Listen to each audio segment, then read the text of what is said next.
si umechekio nyumba? Nimeona. Hiyo nyumba. So wase wanasema it is about time we get watu wenye wana live within their means. Sio wengine wenye wanatuibia wana live out of their means. Unaona? Because anasema if that is the house Sifuna can build, it doesn't mean that hana brain. We need the brains. Unaona? It doesn't matter where you live, provided you can take us to Canaan. That is where we want to get. True. And I'm like, this is another person mwenyewe. And also Peter Salase haiko careful.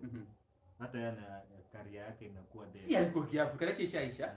Na hata ndivyo nimetasema. This is another person mwenye if he's not very careful politically, true, is dead. But alikuwa na kamfiti. Alikuwa mse mwenye hageje tu Sifuna hapa. Yake ni kuingilia watu. Kuingilia watu si nini hivyo. Development bidhaa tuwezi danganya na hatuwezi sema ati afanyi kazi. By the way, Mumias East anafanya kazi. Hiyo bunga la mijenga ni how much? Nini hiyo? Bunga la mijenga hata mimi sitaki kujua. Mimi nataka kujua kwa sababu ni millions.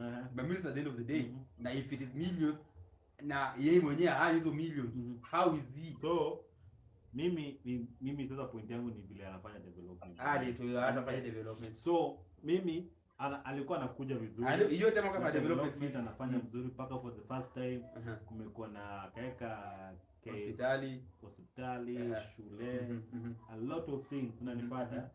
But the problem ni if you are not careful, a wise man, you have to be hapa punguza. Na hapa tumia hapo kwa semanga, if you want to know a foolish person, mwenye anaongea tu bora anaongea. When anaanza kuongea. I've not said that Peter Salase. Mimi sijasema hata umesema, lakini nimesikia. Unaona? Sijasema ati Peter Salase. Mimi ndio witness wako Sifuna. Manipata. The way anaongea that other person. Anaonyesha the level of foolishness ila kona. Kwa sababu kuna vitu zingine you cannot, kwa sababu anataka a trend na Sifuna. Every time unakuta Sifuna akifanya kitu hivi anakuta asipokuwa careful. Is he not a paid project? He is. That is where he went wrong. Time when you know this is a paid project, it alianza kusifu sana serikali.